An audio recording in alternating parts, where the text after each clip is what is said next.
विधान परिषदेच्या 9 जागांसाठी भाजपमध्ये तब्बल 18 जण इच्छुक असल्याचं भाजपचे प्रदेशाध्यक्ष चंद्रशेखर बावनकुळे यांनी सांगितलंय। या 18 इच्छुकांची नावं केंद्रीय समितीकडे दिल्याचं सुद्धा बावनकुळे म्हणाले।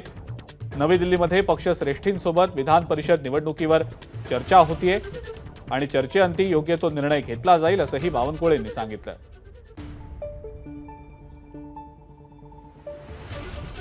राज्यातल्या 97,100 बूथवर ज्या ठिकाणी आम्ही मागे राहिलो आहे तर बूथ वाईज अनालिसिस आम्ही केलं आहे।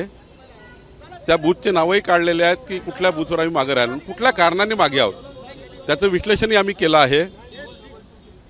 आणि विधान परिषदेमध्ये जे उमेदवार काही आमच्याकडे अर्ज आले आहेत पार्लमेंटरी बोर्डामध्ये, ते अर्ज आम्ही केंद्रीय पार्लमेंटरी बोर्डाला दिले आहेत। किती नावं दिली गेली तुम्ही? आमच्याकडनं जवळपास 18 नावं आले होते, ते 18 नावं पाठवले। एबीपी माझा, उघडा डोळे बघा नीट।